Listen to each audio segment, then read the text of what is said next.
পাটবাউসী সত্ৰৰ উন্নয়নৰ বাবে 17 কোটি টকাৰ এটা বিশাল আঁচনি, চিনপুৰা ভেটিৰ বাবে প্ৰায় 7 কোটি টকা।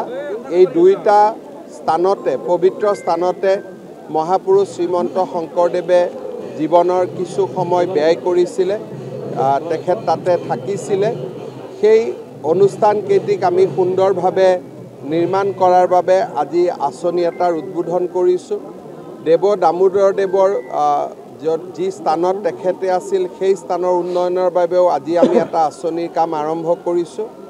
আৰু তাৰ লগতে বিগত বছৰৰ দৰে এইবাৰো বৰপেটা সত্ৰত আহি কলীয়া গোসাঁইক সেৱা জনালোঁ, বৰপেটাৰ ৰাইজক সাক্ষাৎ কৰিলোঁ, সমগ্ৰ অসমবাসী ৰাইজক পবিত্ৰ দৌল উৎসৱৰ শুভকামনা জ্ঞাপন কৰিছোঁ।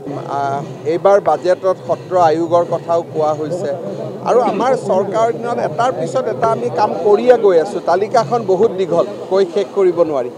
देखिए जो जादवपुर यूनिवर्सिटी में रिपब्लिक टीवी का जर्नलिस्ट का ऊपर लेफ्ट आइडियोलॉजी के लोगों ने जैसे अत्याचार किया, इससे प्रूव हो जाते हैं कि लेफ्ट ऑलवेज एडवोकेट वायलेंस, हिंसा का ऊपर ही वो राजनीति करना चाहते हैं।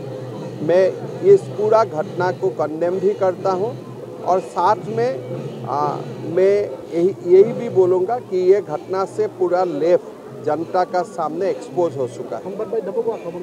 मैं यहाँ आने से आपको बहुत ही पवित्र अनुभूति होते हैं, बहुत ही पवित्र स्थान है ये, और मैं पूरा देशवासी को भी निमंत्रण करता हूँ कि बरपेटा में दौल उत्सव देखने के लिए जीवन में एक बार जरूर आइए। पाटबाउसী সত্ৰৰ উন্নয়নৰ বাবে 17 কোটি টকাৰ এটা বিশাল আঁচনি, চিনপুৰা ভেটিৰ বাবে প্ৰায় 7 কোটি টকা। এই দুইটা স্থানতে পবিত্ৰ স্থানতে মহাপুৰুষ শ্ৰীমন্ত শংকৰদেৱে জীৱনৰ কিছু সময় ব্যয় কৰিছিলে, তেখেত তাতে থাকিছিলে। সেই অনুষ্ঠানকেইটিক আমি সুন্দৰভাৱে নিৰ্মাণ কৰাৰ বাবে আজি আঁচনি এটাৰ উদ্বোধন কৰিছোঁ। দেৱ দামোদৰদেৱৰ যি স্থানত তেখেতে আছিল সেই স্থানৰ উন্নয়নৰ বাবেও আজি আমি এটা আঁচনিৰ কাম আৰম্ভ কৰিছোঁ। আৰু তাৰ লগতে বিগত বছৰৰ দৰে এইবাৰো বৰপেটা সত্ৰত আহি কলীয়া গোসাঁইক সেৱা জনালোঁ, বৰপেটাৰ ৰাইজক সাক্ষাৎ কৰিলোঁ, সমগ্ৰ অসমবাসী ৰাইজক পবিত্ৰ দৌল উৎসৱৰ শুভকামনা জ্ঞাপন কৰিছোঁ। এইবাৰ বাজেটত সত্ৰ আয়োগৰ কথাও কোৱা হৈছে আৰু আমাৰ চৰকাৰৰ দিনত এটাৰ পিছত এটা আমি কাম কৰিয়ে গৈ আছোঁ। তালিকাখন বহুত দীঘল, কৈ শেষ কৰিব নোৱাৰি।